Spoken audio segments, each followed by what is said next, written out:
the host, Sam, the queen of rock and roll dogs.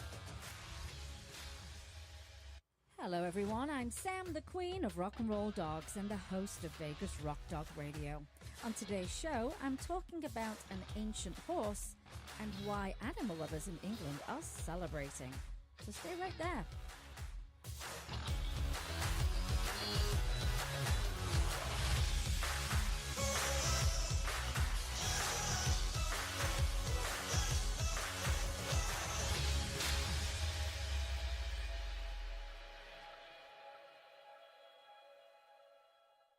Let's bring on the host, Sam, the queen of rock and roll dogs.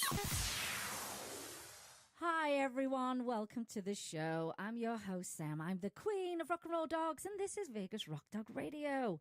We are a rock and roll show all about pets, people and pop culture. In studio with me today is Jim DeRigo.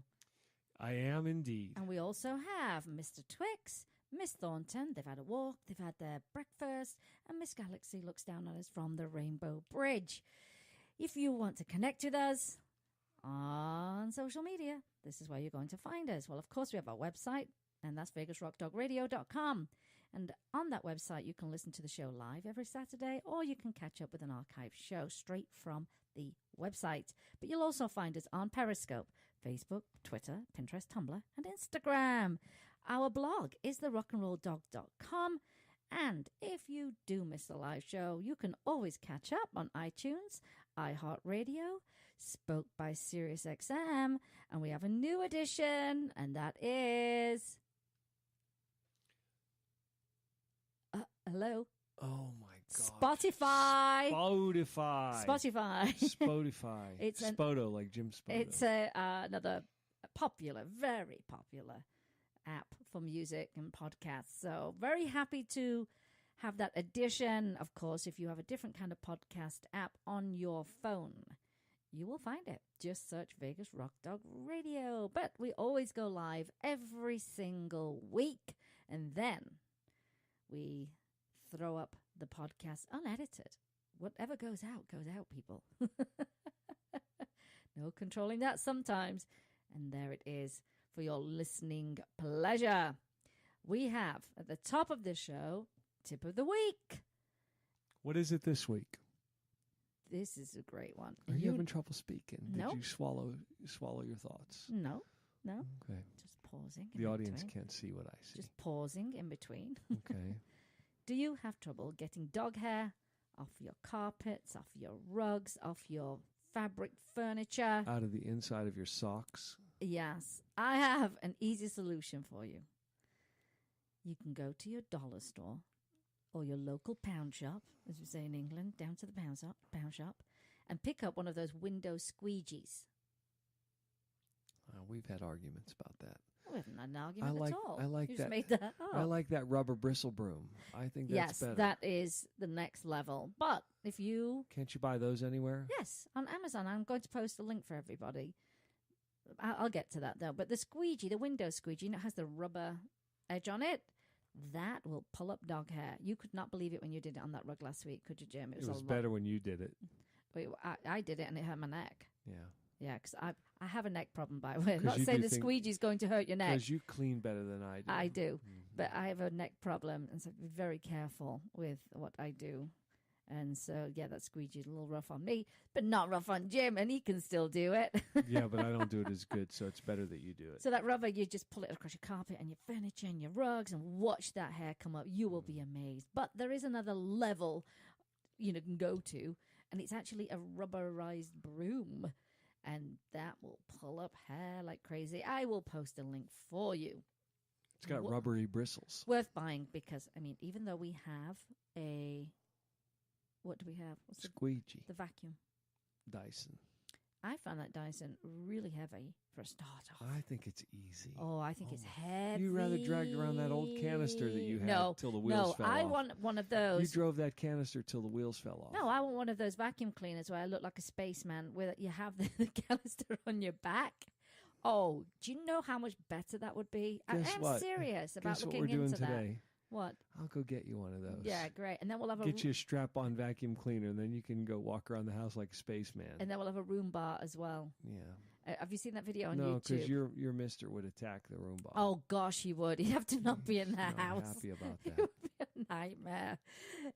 Did you see the video on YouTube with the Roomba and the poo? And when they came home, the Roomba had systematically smeared it all over the carpets, trying to clean it up. Robots are not that intelligent. No, they need to be able to understand it's poo. Stay away from the poo. It's so funny, that video. Not funny to come home to that when it's your house, but when you're looking in, sometimes it is funny. Okay, we've got a weekly update, and here's my update, Jim. Quite a few things, actually. Instagram celebrity pet influencers, as in their pets are celebrity influencers. Alicia, the pets are the influence, yes, not the people.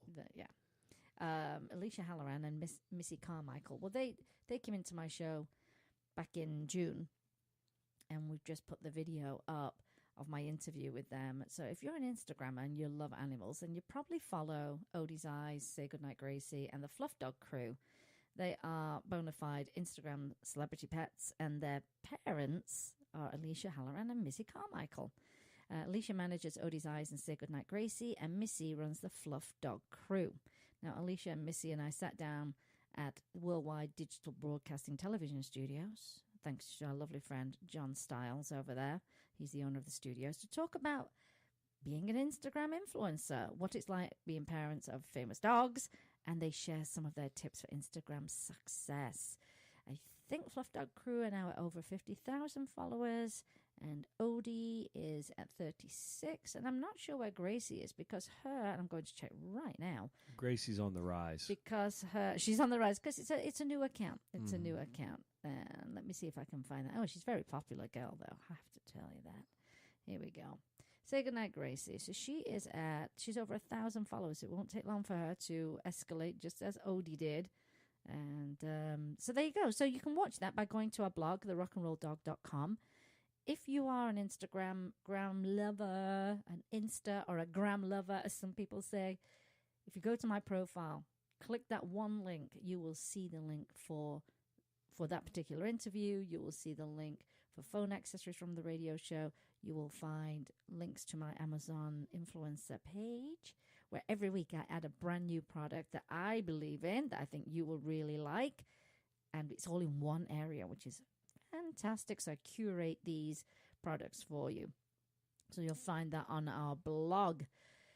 Don't know if you saw this, Jim. Our friend Joan Lockley, the Hedgehog Lady of England, as I like to call her. She's one of our favorites. She's one of the best. It really is. She was back in the news again, and she was on, oh gosh, what channel was it? Was it BBC? I don't remember. Great video, though. Shows her personality. I do hope people will support her. She works tirelessly. I mean, a crazy amount of hours a day. Did I say it was 18 or 20? I think it's 18 hours a day. It's an insane amount of hours, and she's very much. She just loves little hedgehogs. I mean, there's a big decline in hedgehogs. I mean, I think they're on about 1 million now, where there were millions. But what's happening is farmers are getting rid of hedgerows, and that's where they live. So they're being pushed out. They're not surviving. And what she does is she takes them in. She knows exactly how to handle them, because she wants them to go back into the wild. They have to be a certain weight for them to survive by a certain time in the season. Are they like pandas, where you have to wear a mask so the panda doesn't know it's a human helping it? I've no. Do you have to put a hedgehog head on? No, I've never seen Joan wear a hedgehog head. Oh, sorry, June. It's Joan, by the way. I said Joan. Joan. Sounds like you had too much to drink. And on my final note, it's very sad news, actually, particularly for Vegas and for Brits. Robin Leach, friend of ours, Robin Leach, I've worked with him quite a bit, actually. And you will know his show from Lifestyles of the Rich and Famous. Oh, my gosh. What's wrong with you? The Rich and Famous. Became so incredibly popular. Ended up living here in Vegas. He's British. And he was a columnist. He's always been in newspapers, the publication world. I've known him for years when I produced the radio show that I was involved with for 9 years.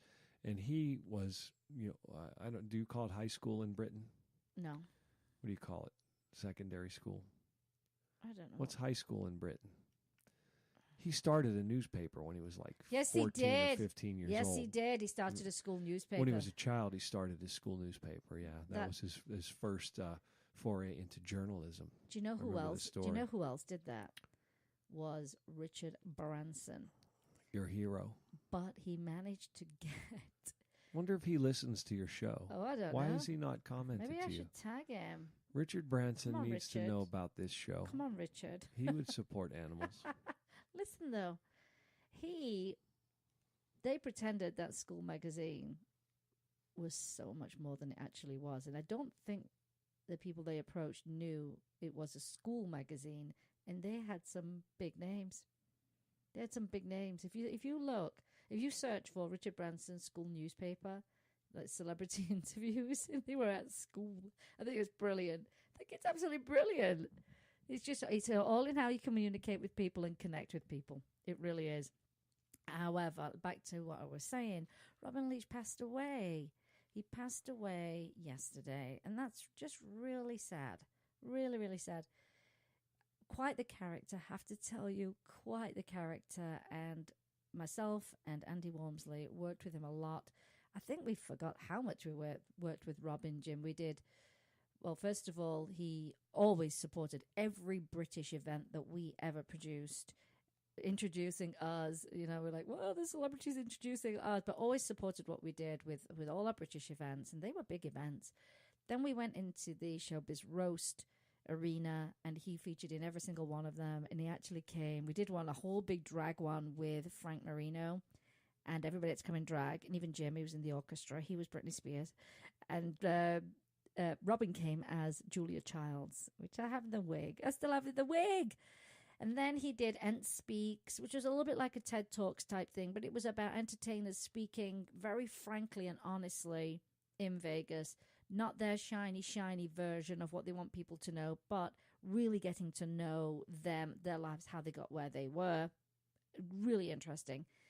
And what was the last? Oh, we did Drop the Mic with him. Oh, God, we did so many things. And then I think, for me personally, the most fun thing we did was a shoot when we actually produced a bucket challenge video.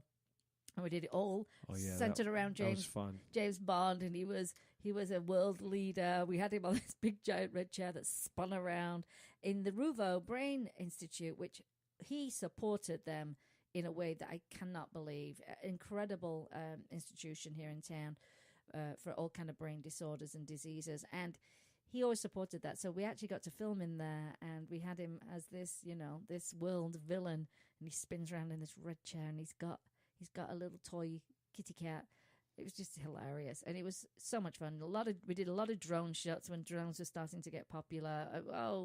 We did a ton, and instead of it being the bucket, water in the bucket, we had the champagne buckets, and we poured them on Robin. We also worked with Vince Neil on that particular shoot, and he was Dr. Evil Doctor. It wasn't Dr. Feelgood. I drove the Bentley during that. It wasn't Dr. Feelgood. Oh, you did drive the Bentley, yeah? I got to drive a Bentley. Yeah? Very powerful. We had a lot of people on that cast. A We had a lot of people on that cast. And we had a ton of fun. So I think a lot of people have great memories of Robin. Quite the character. Definitely someone people wanted to hang out with in town. He always knew what was going on, of course, because he had this column. And I think it was called Lux. Lux Life. And I know he's going to be missed. He wasn't well for the past year, almost a whole year. And everybody was hoping that he was pulling through and progressing. And it's just very, very sad. I know there's going to be some kind of a, what do they call it? Service. Memorial for him. So we will attend that. So that's my update for the week. Now, there is some breaking news this week for animals. Good times for animals, really good times for animals. The first one is in New York, Governor Cuomo signed a No Pet Left Behind law. And this is to ensure the safe removal and care of animals if someone is evicted from their property. So you may not be aware of this. So Kevin Timeo, his pit bull, Tori, she was locked inside his family's apartment in Brooklyn for 2 days after they were evicted. What? Yeah, I know. How'd that happen? Because they don't have a law in place, which is ridiculous. Because I don't know how common sense, and he didn't how say, "Hey, compassion. I don't care, kick me out." But my no, dog's no, in no. there. They knew that. They knew that. Oh no, that's Yeah. So anyway, New York Governor Andrew Cuomo signed legislation to protect pets from being abandoned during an eviction. The new law requires officers executing a warrant of eviction to check the property for pets and to coordinate the safe removal of such animals and the evictee. Here's the thing. Eviction doesn't mean they show and turf you out. They can sometimes just go straight in when you're not there. Change the locks. not good. You know how that goes. Governor Cuomo, an animal lover himself, said, "I know firsthand how pets quickly become members of your family, and it is absurd that in these instances, a living animal can be treated the same as a possession and put in harm's way. I am proud to sign this measure that will protect beloved family pets and solve this issue once and for all." Can you believe it's now, in this time in life, that now they only just get this law? And it's been going on for decades. It's ridiculous. It is so ridiculous. I would think that would be a kind of an emergency situation. We've got to get a law passed very quickly for this because we can't let animals suffer. Ridiculous. When an eviction order is executed, by the way, a marshal takes possession of the property located within the evictee's premises. They prepare a written inventory of all the items inside. They store the items for a specific amount of time, and then they allow the evicted tenant to later retrieve their items. Here's what I don't understand. The current law does not distinguish between the treatment of a couch and an animal, which can result in the abandonment of pets. And the law signed yesterday addresses this oversight to help ensure the safety and care of pets. Like I say, how many years has this been going on without being addressed? It's ridiculous. Not one person said, hang on a minute here. This is, no. This has got to be sorted. Oh, it's ridiculous. Anyway, it was only until after a Brooklyn family was locked out of their apartment in September last year, so that this happened unfathomably. Set your teeth. Gosh. Their 2-year-old pit bull, Tori, she was the one that was left behind in a crate. And the evicted family was not allowed to enter the apartment to retrieve her. That's not right. And State Assemblywoman Linda Rosenthal, she sponsored this measure. And it took 2 days before they got that dog back, before she was with her family. She'd been left without food and water. And it took a judge who had to issue a court order for her to get out. Yeah. That's just outrageous. That just reminds me, too, we should stop calling them pit bulls.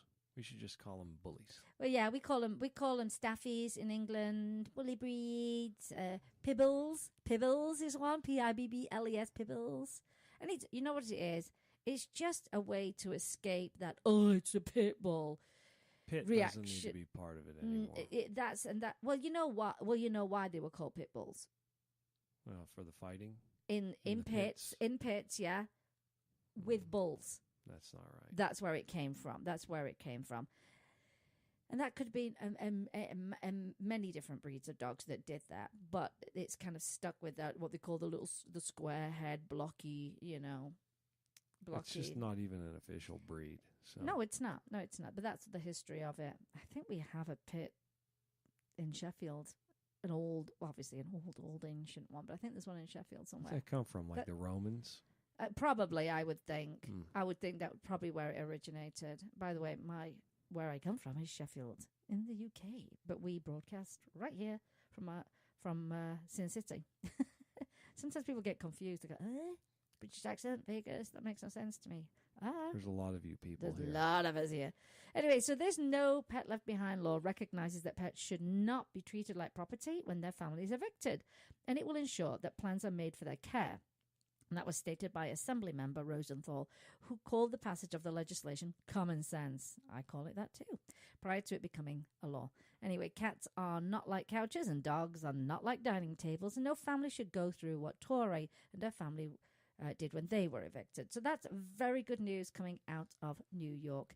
So what I need to do now is I need to check for Nevada. Now, for anyone listening in outside of the United States, I know you're thinking, what do you mean you have to check for Nevada? Isn't that for the whole country? No, that's not how it works. Each of these states get to put their laws together. I find it personally very frustrating. We have states' rights. Yeah, it's like it's mini countries. I don't like it at all. We don't like a very powerful central government in this country. I know that, but when it comes to animals, wouldn't you love that, though? Well, Let's do that across the land. I just think all states should just, you should come up with laws that are so sound that other states have nothing else to do but adopt the same laws. It's not the case, though. And that's why often we envy other states who have really strong animal laws. We go, I wish that was ours. Well, that's when the people lobby And at the local level. That gives you local control, though. Well, we're going to talk a little bit more about that. Local control? Really? Yeah. Or did I And what happened to us here. Okay. So, and this is it. This is what we're going to talk about. Get ready. Now? Right now. Right now, Mr. Jim. All right. Ready. Right now. Belfast, which is in Ireland, by the way, they're calling for the puppy and kitten farming ban after Lucy's Law victory. So this is what I'm talking about. Animal lovers are celebrating this week in England. I was celebrating. People were celebrating from all over the world because you, come October, will not be able to buy or adopt a pet that's less than 6 months old. No, not adopt. You don't adopt from a breeder. That is a really funny thing they wrote in the article. No, you will not be able to buy a pet that's less than 6 months old. You will have to directly deal with a legitimate breeder, licensed, insured, all that stuff, recognized, of course, or from what they call in England a rescue centre. We call it a shelter. We call it a rescue over here. And this is the ban that passed this week in Parliament. So exciting. So are they shutting down do they have a puppy mill industry in Britain? Oh, do they ever? Is it run by people like the Amish and the people in Ohio and Pennsylvania and It's Utah run by all as well? kinds of people that want to make money off the backs of Did animals. I identify hot spots here? Oops. What? I identified the peoples in Pennsylvania, Ohio, and Utah that do illegal breeding. Yeah. There's more everywhere. It's but, rife. They're well known. Yeah, it's rife over there. Sorry, Amish people. It was a 10-year campaign, though. It took 10 years to finally get this victory for Lucy's Law, and it's going to put an end to the horrific treatment of animals in puppy farms, often referred to as puppy mills here in the U.S. And as I'm understanding it, this is a ban for England. So I don't know if this includes Scotland, Wales, Ireland. However, there is some interest in passing that same law in Ireland, and a Belfast councillor is calling on her colleagues to get behind the exact same law. So let me tell you about Lucy's Law. The drive for Lucy's Law, which had been supported by the Mirror newspaper and its reporter Andrew Penman, it began in 2012. Does he have good penmanship? I would hope so with a name like that and being a reporter. I bet his people were penmen. It began in 2012 when a veterinarian in Brighton, Mark Abraham, launched this campaign called Where's Mum campaign. This campaign urges people looking for dogs to actually ask to see the mother and the real mother interacting with their puppies. I know you think it's strange that I said real mother, but often they'll just bring a dog, yeah, because there is no other mothers hanging around. They'll have one dog and say, oh, this is the mother. And you go, oh, that puppy doesn't look like its mother. And it's not even interacting with it like it doesn't even know it. That happens as well a lot. And they make it appear like it's his mother. So this campaign, and I've been aware of it because I signed it myself, I thought it was a great campaign. Where's my mother? It's one of those basic things you have to ask when you are going to a real breeder. Where's my mum? Anyway, the dog that sort of really created a lot of attention for this campaign was Lucy. She was a Cavalier King Charles Spaniel, and her owner Lisa, who I've messaged because I want to be able to get her on the show and talk about this. She saved her from a puppy farm, and her hips were fused, Jim, and she had a curved spine from being caged up. That's terrible. I What's wrong know. with people? She was malnourished, she had epilepsy, she had bald patches, and her skin smelled like burning flesh because of the ammonia in the urine she was forced to sleep in. I can't imagine the suffering she had to endure. a human being would never endure that. So why should animals endure that? It's unbelievable. You couldn't possibly withstand that type of living conditions and abuse. Now, puppies from puppy mills do not get to go for walks. They're not socialized. They don't get to be with other dogs. They're not fed a good diet. They're not fed enough food. And as a convenience, a lot of those crates are stacked on top of each other, and the poop and the urine just drops down on all the other dogs. Oh, it's awful. And they're often in dark buildings, so they don't see daylight, so they've got eye problems. And it is horrific. It's not small, isolated. This is horrific worldwide. I mean, horrific. And those poor breeder dogs, they live there and they die there. They never get out. And they kill them. I'm not even going to go into what they do to them once they're no good to them after they bred them over and over and over and over again. Well, anyway, the Environment Secretary, Michael Gove, he praised this campaign, this is major government backing. It's great, which highlighted how puppy sellers rely on puppies supplied by these callous commercial breeders who raise animals in horrendous conditions. He said, "We will eliminate puppy farming," he declared in a speech at number 10 Downing Street. So basically, third-party sales are gone. You're not going to a puppy store. You're not going online to buy a dog. I tell you something, I can't stand it when people say to me, you can't go to someone's house because you can't go to somebody's house unless they're a real. Well, no, I'm not saying that. No, well, they'll have to have the license. That's right, because a lot of people do breed at their home in the home environment, and that is important. That really is important. But you just can't go to any old person's house. It's got to be a real breeder, a real breeder. It's funny because people throw this word around, reputable breeder, and they don't even know what they're saying. They just throw the word around. Well, you gotta go reputable breeder. What does that mean? And they don't know what that means. They have no idea. They just say it. But it will make such a dent. Honest to goodness, it's going to make such a dent. And this way, as someone who wants a pet, I'm not a fan of breeders. You know that. But for someone who then can go to a proper breeder, knows they're going to get a healthy dog. Or a cat, and I think that's really important. And he said, we're going to make sure these third-party sales of kittens and puppies ends. Oh, I love that. Anyway, so he said far too many of the pets that people with the best will in the world bring into their homes, we know, have been brought up in squalid circumstances, in circumstances of pain and suffering and misery, which should never be inflicted on any living thing, he said. And a statement from the Department of Environment, Food and Cultural Affairs, which is often known as DEFRA, which we talked about a couple of weeks ago, detailed how that ban would mean anyone wanting to buy or adopt a puppy or kitten must either deal directly with the breeder or with an animal rehoming centre. As you know, I'm not a fan of breeders simply because we have shelters and rescues full of dogs, including full-bred dogs and so-called designer dogs.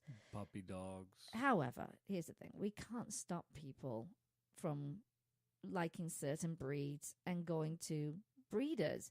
Therefore, I think what we need to do as people who influence other people who love animals and interested in having animals in their lives, we need to guide them to the best breeders who take care of the dogs, who don't overbreed them.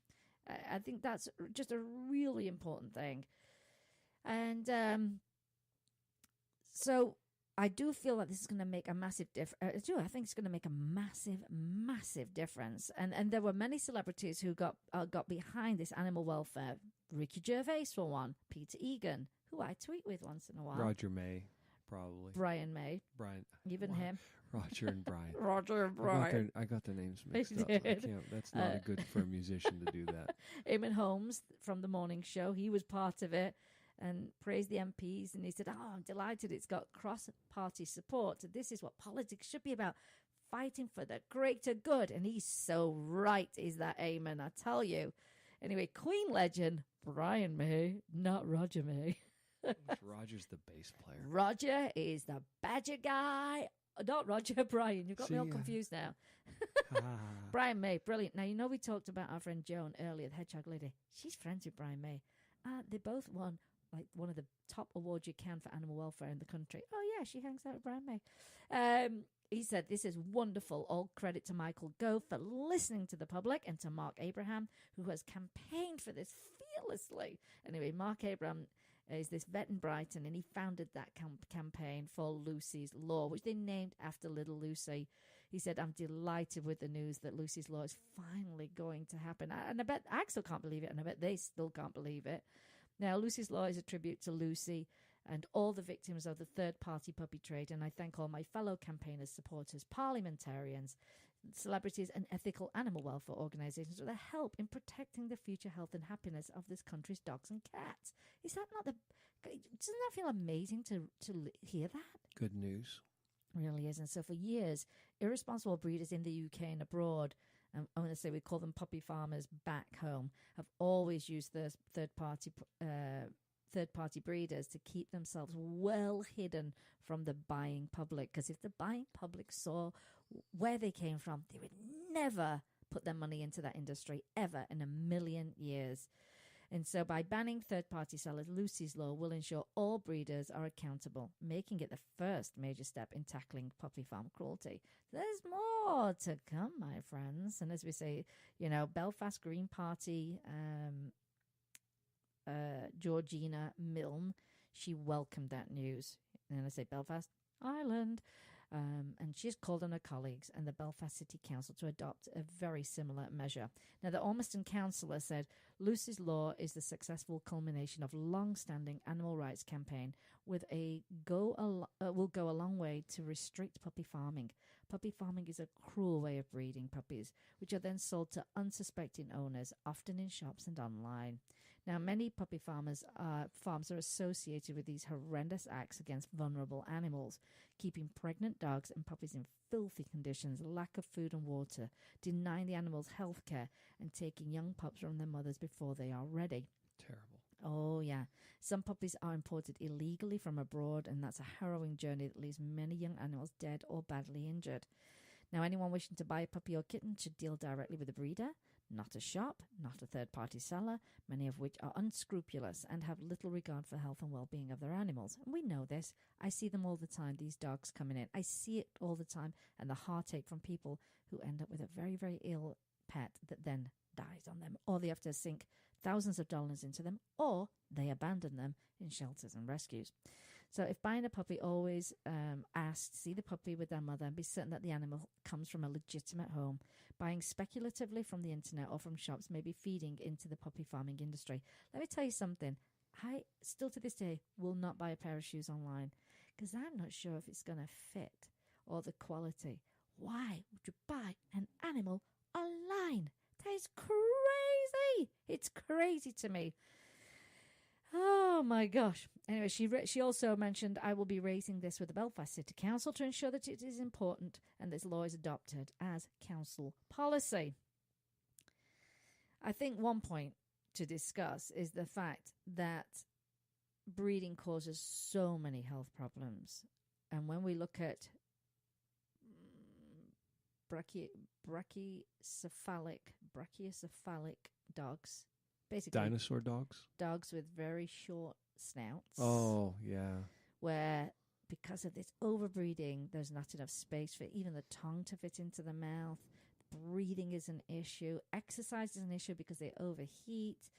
Spinal problems like little Lucy had. There's some talk of just not being enough space in the skull for the brain. It's just dreadful to see these animals suffer. I see pugs, I see French bulldogs, I see bulldogs struggling, I see German shepherds struggling with their hips. Oh my gosh, it's just dreadful, and it's all because of this irresponsible overbreeding, and people also liking a certain look, because these dogs have changed over the centuries. Some unrecognizable because of the way that they've been breeding, and you don't want to breed a problem into an animal. So I'm hoping this is going to impact and help these breeds. It just all needs to slow down, my people. It needs to slow down. Now, of course, with anything, I think, that goes on social media these days, there's always critics and Debbie Downers. And there were people that started bringing up all kinds of weird things like terrorism. Why aren't you handling terrorism? Why aren't you focusing on children? I don't know why people do that. Other people can do that. They can do as they please. Many people do kids and animal causes at the same time. Mm-hmm. So why do they think that other people aren't focusing or those issues should not be focused on? Those, the criticizers, the naysayers. Oh, they're doing why nothing. aren't you doing this? Well, Not doing a lick. What are you doing? Yeah, they're not doing a lick themselves. Pick your cause and go with it. I think animal welfare is nowhere near where it should be. And this, for England, is going to improve their animal welfare. And there's all these negative people. Oh, it's going to drive you underground. Well, you know what? It really is underground already. They're hidden. So that they're hidden for a reason because of what they're doing. It's kind of an underground feeling type of business, even though some of them are certified. But that doesn't mean they're in good shape at all. Registered, but not says but registered. But as you know, we have the same problems in the USA. They're registered, and the AKC certifies these breeds, in case you didn't know that. And not in any way, shape, or form, on any kind of level, should they be certified when it comes to animal welfare at all. But when it comes to, papers for a dog, all it's telling you, and I think you need to understand this, is all it's telling you is that there's a breed standard, according to the breed standard in the books, that your dog will qualify for the breed standard. And it's a certificate on their looks, not a certificate for their health, that you're getting a healthy dog or cat. And it's like registering your car. Here, like in the States, you register at the DMV. You say, I've got a Ford Explorer, and your paperwork comes back that identifies your vehicle is a Ford Explorer and the year of it. It doesn't tell me whether it's sound mechanically. The only thing it tells you is if it passed a smog test, but that's it. So it's weird. I just think it's weird that you just buy a dog because the papers say it looks this way. And there's nothing wrong, of course. We're loving a certain breed and the way it looks. I think it's fantastic. But you do want a dog that's healthy, started its life on the right foot, good nutrition, it's been socialized, it's been able to rest and sleep and walk and breathe fresh air and play with other dogs and be with people. And not a terrified dog that's frightened of people, frightened of other dogs. Because that's another thing that you see. Oh my gosh, this puppy is really wild. It doesn't, it won't listen to me. Well, no, because it's not been around people or other dogs or other animals.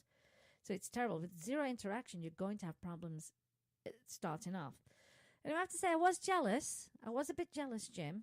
I know you are. Because trying to bring that kind of mentality here for years. Well, we had our third-party sales, Ben. Until Michelle Fiore. Was it her? Let me tell you the story. The undo. The undoing The undoing of our third-party pet sales ban. It was overturned by our county commission. No, it was a city councilman. City council, yeah. Yeah, not a commissioner. She was a city council person. No, a lot of people voted on that. Oh, right. No, she brought up the issue. She influenced the decision. That's how it, I don't know. She was the first to bring it up, which we were like, excuse me, repeal? So I want to say this was round about end of November, December, when our ban was to go into place. We had the ban. It was passed, ready to go into place in January this year. Yep. So we were all getting very excited about that. And these pet stores were given a chance to go to the... Convert. To the rescue model, which works because it's like a satellite rescue. It's like a satellite shelter. Like they're doing down in Florida. Yes, where people don't want to go to the shelter because it upsets them, but you don't mind going to a little independent place. It's also a store, pick up some pet supplies, and there are rescue dogs there. Yeah, like the group down there in Naples, Florida that... So they were given 2 years. So this was passed 2 years ago. It was given 2 years for them to change, which personally, I'm sorry, you can change your model in a year. And so it's ready to go into action at the beginning of the year, and it was repealed in favor of pet stores. And we all know that they are supplied by registered, meaning, which doesn't mean anything really, but registered breeders, which they always tell you. And we know that they're coming from terrible conditions. And one of the commissioners was more concerned about people not being able to buy animals or people to be able to sell animals when this was purely an animal welfare issue. This was an animal She welfare. made it a business. Oh, I'm supportive business people. Yes, issue. She's a city council person, not a commissioner. And the ban was about animal welfare. Yeah. So I feel that she changed the narrative. It was completely overlooked. And since then, that was not cool. No, it was not cool. And they had a lot of influence, but it has now led to 2 more new puppy stores opening up in our area, and it's just crazy. I mean, if I was to call them today or to go into their store and I said, can I see the dog's mum? They can't provide that for me. They can't show me the mother. No, because they truck those dogs in. Yeah, I wouldn't be able to go and see the mother, interacting with the puppies. And when I looked on the website, these dogs are 8 weeks old. 8 weeks old. And they're charging thousands of dollars. So if you're thinking of getting a dog or a cat, first consider going to your shelter. You'll find all breeds. Trust me on that. And a lot of local rescues are very breed specific. In particular, today I can tell you exactly where to get a beagle from. I can tell you exactly where to get a dachshund from, or a Pomeranian, or a Chihuahua. That's how easy it is. Or a Great Dane, believe it or not. They're in all the rescues, and some say very breed specific. So I think that is, to me, some people criticize that, and I go, I don't know why, because there are people that love certain breeds. So why not say, hey, you can go to the Beagle Rescue, you can go to the Chihuahua Rescue. Gosh, you'll get a great dog. You'll get a great dog.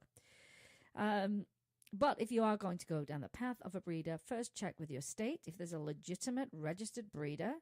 Check out how many litters the dog has had.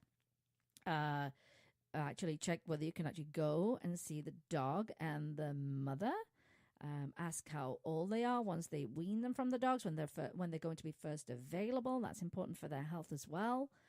I just think, ask them, what are they feeding them? Are they feeding them good food? Are they getting exercise? Are they getting socialized? Show me, where do they sleep? And ask for referrals. Can I have referrals from your clients? Do your homework. Because if you're going to pay thousands of dollars, you want a healthy, happy dog or cat. You really do. Because you don't want to go down the path of possibly losing it, because people say, oh, I got it home and it got sick all of a sudden. No, it wasn't sick all of a sudden. It's been sick the whole time. It's been sick the whole time. And you get home and you have to deal with that. And people deal with it in different ways. They go, I love this animal. I'm going to put all the money in. Some people say, I don't have the money. I've just spent thousands. They abandon them. It's terrible. Or they take to the vet and say, can you put them down? There's no joke. That is no joke. It's awful. So congratulations to everyone involved in Lucy's Law. Whether you signed the petition, whether you shared the information, whether you met with your local officials, whatever you did, it came to this amazing result. And although little Lucy is not alive, and it is a shame, and she got 3 wonderful years of life of unconditional love, thanks to her mum Lisa, and she will be remembered forever. Jim, let's take a break. When we come back, we're going to talk about Canine Angels. You're listening to Vegas Rock Dog Radio with me, Sam, your host. Vegas Rock Dog Radio. Pets, people, pop culture. Pet Scene Magazine is dedicated to Las Vegas pets and the people who love them. It's a source of news and information for pet lovers, as well as offering valuable coupons and specials on pet products and services. Find them online at www.lvpetscene.com or look for them on Facebook. Vegas Rock Dog Radio. Pets, people, pop culture. We're on the other side of the commercial, and we're going to talk about Canine Angels in England. Simon Cowell, if you do not know, big animal advocate, and he gave the Canine Angels a big shout out on Britain's Got Talent, and how he was proud to be a supporter and them to be supporters of Pup Aid 2012, which is what we talked about earlier with Mark the vet from Brighton, who was, where's my mum? Where's my mum campaign? Anyway, the Canine Angels was founded in 2011 in order to help stray dogs all over the world. And in 2012 alone, the Angels managed to rehome hundreds of Romanian strays alongside Action Aid for Animals, as well as rehoming rescue dogs from the meat trade in Thailand, which you know that's a pretty horrific thing too. They do that in Thailand as well? Yeah. The trio support Pup Aid as one of their main philosophies is to adopt, not buy, and would like to encourage people all over the UK to take on a stray in need rather than purchase a thoroughbred dog, as they say. And this year, the Angels are going to be travelling out to Thailand to film a documentary on the illegal dog meat trade and hope to start a much-needed vaccination scheme to protect the rescue dogs. They will also be flying to Romania to join actor Mickey Rourke.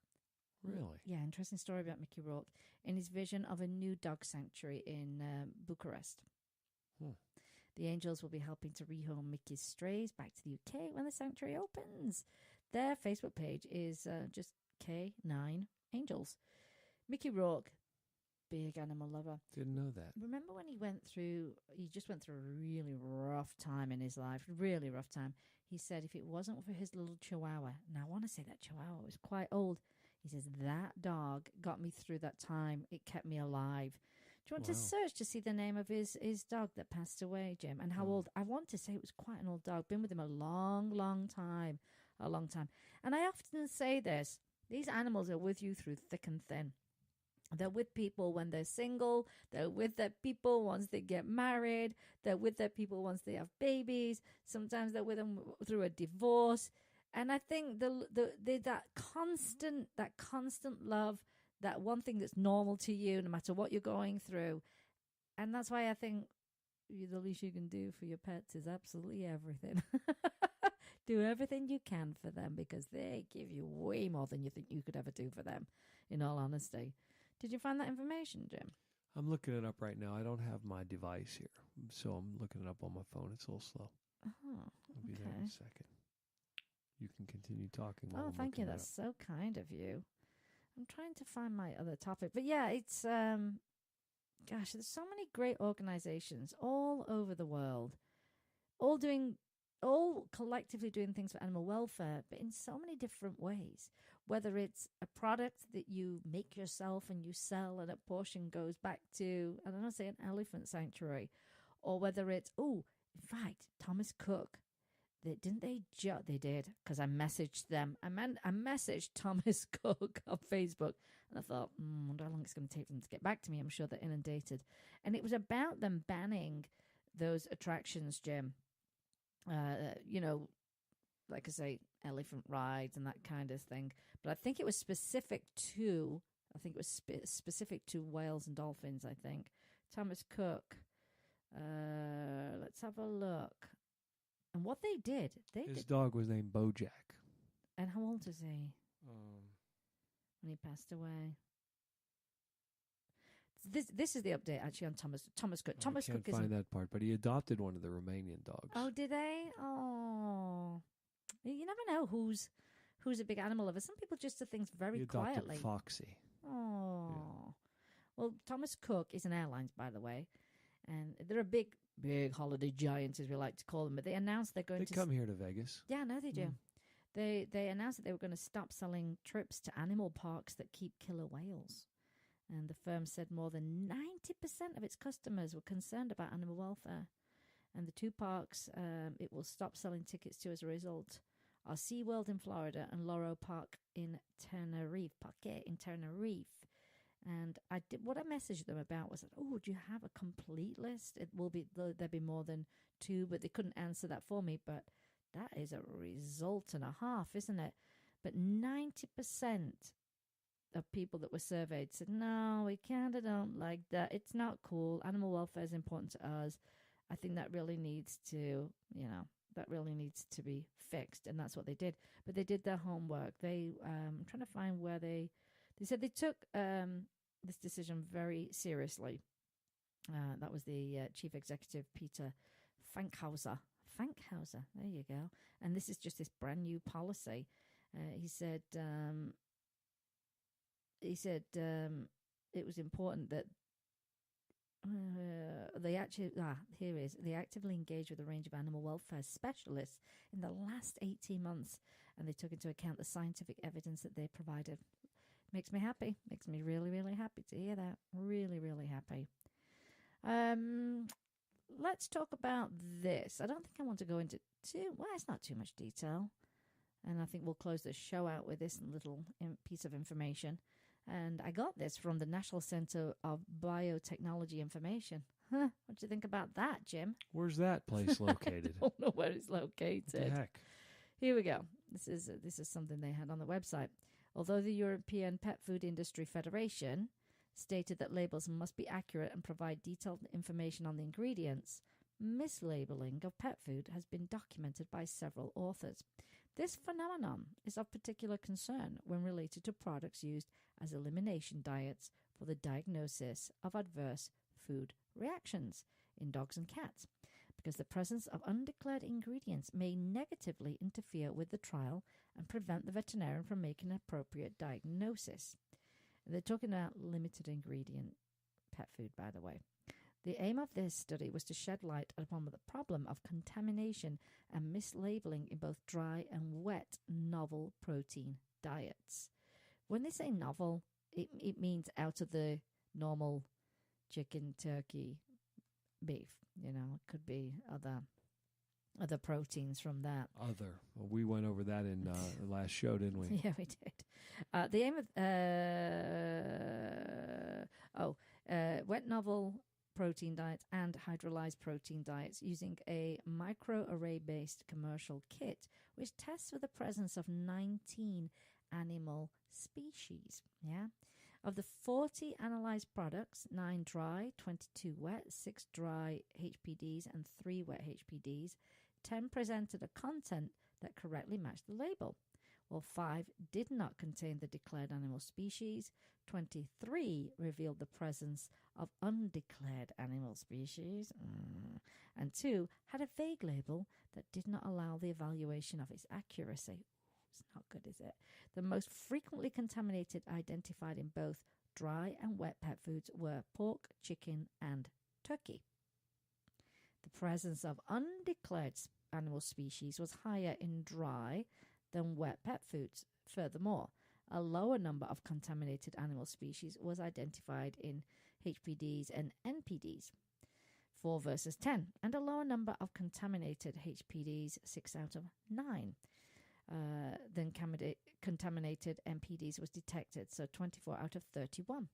13 out of 14 brands tested presented at least one mislabeled product. 13 out of 14 brands. Mm-hmm. Here's your conclusion.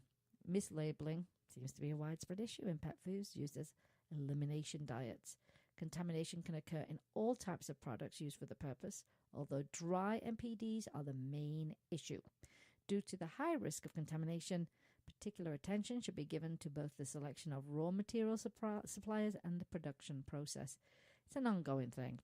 It doesn't give you any confidence, and that's why more and more people are going to preparing their own foods, whether they cook it or whether they feed it raw.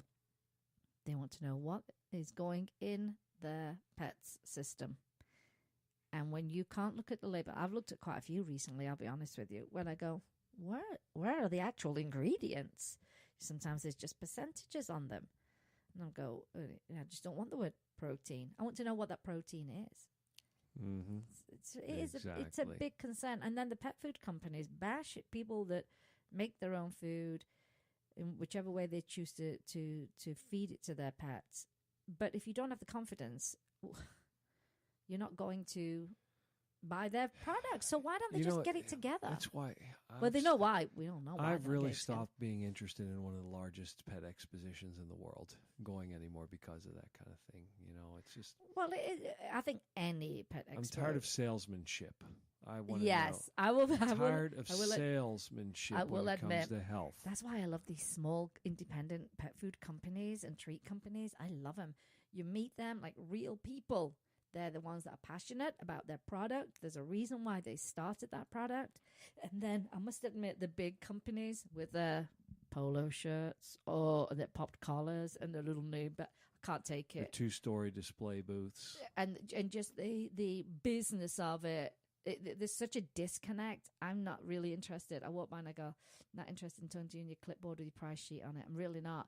It's just because it is different when you own your own company anyway. It's completely different because obviously the other person there with the passion who really cares about what goes in the food. And, it just seems companies get bigger and bigger and then they go, oh, how can we make it cheaper? Oh, we can buy more in bulk at a lot less price and it's not as good quality.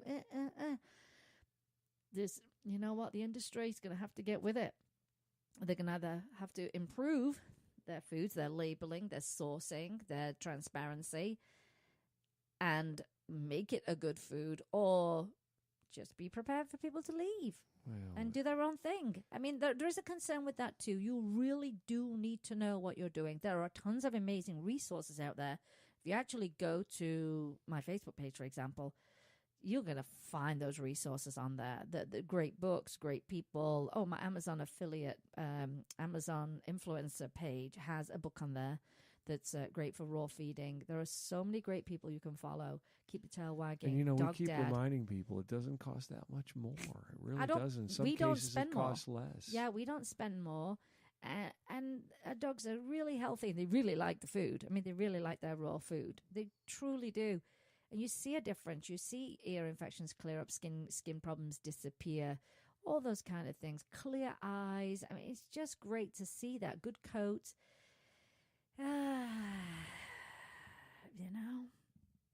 How long will they go while people leave in droves and droves and droves? How long are they going to stick with this is what we're going to market, to the consumer, who often is very confused. A lot of us are. You look at that stuff and you go, what is that?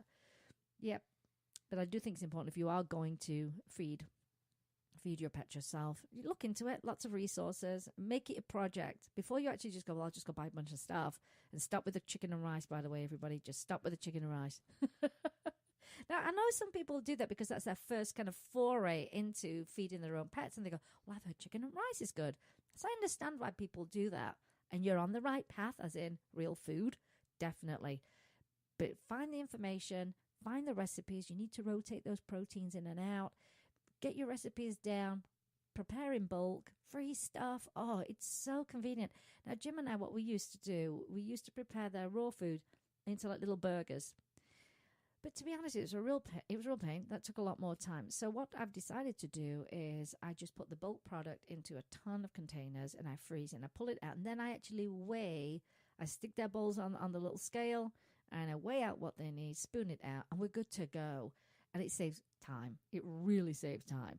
So I found that that's another way to speed things up. And if you get in these raw feeding groups or people that prepare their own food, ask them tips. Oh, that was Mr. Twix. I'm rubbing my toes on his back. If you heard that, ask people. Say, oh, what kind of mixer are you using? What kind of blender? What kind of processor are you using? What kind of scale are you using? What kind of containers are you using? Who's got the best price on this? Anyone got any tips to make this whole process go quicker? What do you suggest? You will get the information. People are very happy when you come on board and go, yay, you're going to feed fresh food to your pets. They welcome you in. They're not expecting you to be perfect, and they're going to help you out. Because you will also need to understand supplementation, a balanced diet. The information is evolving. It's getting better. The studies are really, really good. And just get yourself in one of those groups because you will not regret it. And I get really happy when people say, I'm interested in doing that. Or guess what? I went to a raw diet. And we do have a friend who's going to fresh food, Jim. You know who it is. I met him for a coffee this week. Mike Doria? No, he doesn't have a pet. Oh. Celebrity magician. Oh, Murray. Murray Sawchuck. He's a good friend of ours. We do a lot of animal stuff with him. He's an animal advocate too. And we raise money for animals together at Christmas time. And he and his mom, she's in Canada. And she said, Murray, I got this recipe. I think we should start feeding the dogs better food. They've got little chihuahuas. Cute. So cute. And so he ran it by me, and I said, you know what, you're on the right track, but let me send you some recipes that can really get you on the right track. But it's great. I'm glad you're off that kibble. Bye-bye. And his dogs are really enjoying the food. So I sent him a brand new recipe over this week, and he said, and he is busy. I mean, he's a very busy person. If you follow him on YouTube, my goodness, over 800,000 followers, subscribers on YouTube. And I think he's had something like 35 million hits, views on those videos. He does a lot of, magic on the street type stuff. Really, really fun, as well as his show in Vegas as well. He is very busy, but he said, you know what? If I'm doing this with my dogs, I will block out the time once a month, prepare all their food, and then just repeat that the next month. He said, I'll make it happen. If I'm going to do it, I'm going to do it. It's just thrilling to me. The movement's great, and the pet's doing really well. And if you want to get more information, you find you've got a veterinarian that's not open to that, you might want to look at actually changing veterinarians to someone who's holistic, integrative medicine, who's really interested and knowledgeable and educated in nutrition. I think you will find it will be a very different experience. And you do need your veterinarian to support what you're doing for your pet. I think that's really important. Unless it's something crazy that you shouldn't be doing, then yeah, your vet needs to slap you down and say, no. Yeah, like vegan pets. That's ridiculous. Yeah, I mean, there's a lot of studies on vegan pets, a lot of studies, and we're not going to go into it too much detail. I see a lot of people fight about it online. And here's my biggest thing. When people say, my dog's looking great on it, my cat's looking great, am I doing great? What do you mean by great? Are you doing blood work every couple of months to see what's going on there?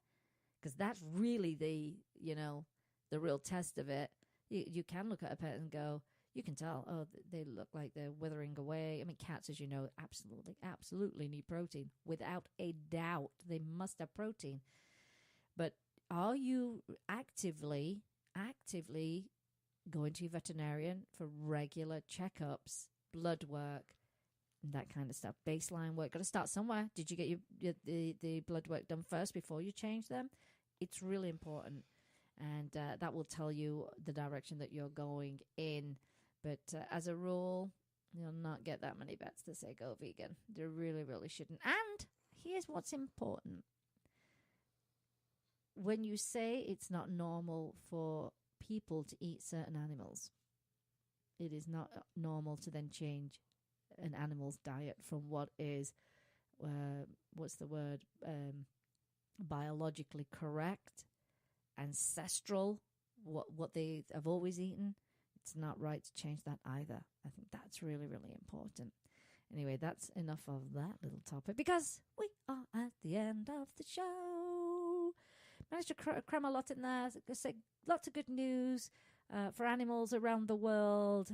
I look forward to hearing more of these types of laws going into place. And, of course, we'll keep following up with what happens in Ireland as well. If you've liked the show today, and hopefully you've gleaned a little piece of information from the show that's helped you be a better pet parent so you can do better things for your pets, then hit that share button. Share. Because you're probably listening on your phone. Most people are doing, I think it's something like 78% of people just use their phones for everything now, Jim. Much smaller percentage for people on laptops and computers and stuff like that. You use your phone all the time. The convenience is amazing. You spend more time with your phone than you do with your husband. No. That's You just, don't think you do? that's incorrect. Oh, I think you might. Oh, you know what I didn't cover? What? Duh. This is really important. It's a very short story, by the way. A very, very short story. I don't know if you saw it in the news this week, but an ancient horse found perfectly preserved in permafrost. And it was a foal, and it was 2 months old when it died, and it lived between 30,000 and 40,000 years ago. Are they going to bring it back to life? I don't think so. It's like amazing. Jurassic horse. There's a video, and I'll put all the links up, of course, for everybody. In this video, scientists examined the carcass of an ancient foal found perfectly preserved in Siberian permafrost in Yakutia, Russia. Wow. So these Russian scientists have found the carcass of this ancient foal, and the fossil discovered in the region of Yakutia, I said that wrong earlier, Yakutia, has its skin and hair, hooves and tail completely preserved. Wow. Yakutia is also famous for having woolly mammoth fossils found in the permafrost as well. And the scientists from Russia's Northeast Federal University who presented this discovery said the foal is estimated, say, it's about 30,000 to 40,000 years old. Wow. They believe it was about 2 months old when it died. Makes you wonder, why did it die? Anyway, Semyon Grigoryev, head of the Mammoth Museum in the regional capital of Yakutsk, was surprised to see the perfect state of the find. He noted it's the best preserved ancient foal found to date. And the foal was discovered in Batagaika crater. It's a huge 100-meter, which is 320 feet, by the way, deep depression in the East Siberian taiga. And that's just, the picture's amazing. It just looks like it was asleep. Incredible. 30 to 40,000 years ago. Which then, you can then look at the timeline of animals in history. When did they appear? Were they, with man? When did they disappear? When did they change? When was there big influx of animals? So every time there's some kind of discovery, they look at the timeline. And they go, oh, okay. It's like when they couldn't find the missing link between going from an ape to a human. Well, Neanderthal, yeah? They couldn't find that link. And then they found, what was the name? Lucy. Was it Lucy? Yeah. And then they go, this is the missing link to show that transition period. It's amazing, isn't it? I'd love to be an archaeologist with a little brush. I would. I'd get so excited if I found something. I would just lose my mind. That is something I would really enjoy. That and gardening and animals. How can I do that all together? How's that going to work? YouTube success. What kind of job is that? You have to have your online success. No, seriously. What kind of job where I can garden, do some, do an archaeological dig, be with animals, do radio, do TV. You could live out in the woods somewhere and have a Wi-Fi hotspot. You can go live in a lean. Well, I already do everything except the archaeological stuff, so I just need to just add that in next. Yeah, move up to Wyoming then and live in a tent and have a Wi-Fi. Why Wyoming? Because that's where all the dino bones are. Oh, is it really? I had no idea. I think I'd rather do Europe now. It's a little bit older. No. It's a little bit harder to get dinosaur bones It's a little bit older. All right. It's all fairly young here. Fairly young. Well, on that note, a little nutty right if now. you have enjoyed this show, please share it. Share it with your friends, share it with families, share it with anyone that loves animals. And I hope you enjoyed all the good news that came in today's show as well. Remember, you can always help an animal in need and either rescue, adopt, donate, volunteer, share their information. Always rescue your next family member because it feels really good for you and it feels really good for them. And replace the word shop with adopt and be kind to all animals, even ancient foals that are 30,000 years old. Jim, thank you for engineering the show today, producing the show. And please take a moment, everyone, to run over to our social media accounts on Facebook. Give it a little like, follow us, post pictures of your pets because we love to see your fur babies. Well, today you've been listening to Vegas Rock Dog Radio, where it is all about our pets, people, and pop culture. I'm your host, Sam, known as the Queen of Rock and Roll Dogs. Always kiss your pets good morning or good night, and I'll see you next time. Vegas Rock Dog Radio. Pets, people, pop culture. You've been listening to Vegas Rock Dog Radio. Pets, people, pop culture. Visit Vegas Rock Dog Radio for more information. Find us on Facebook, Twitter, and Instagram. And subscribe on iTunes and iHeartRadio. And remember, give your fur babies a big kiss from me, Sam, the Queen of Rock and Roll Dogs. You must not rely on the information in this broadcast from our hosts as an alternative to medical advice from your veterinarian. If you have any specific questions about a medical matter regarding your pets, you should consult your veterinarian or specialist.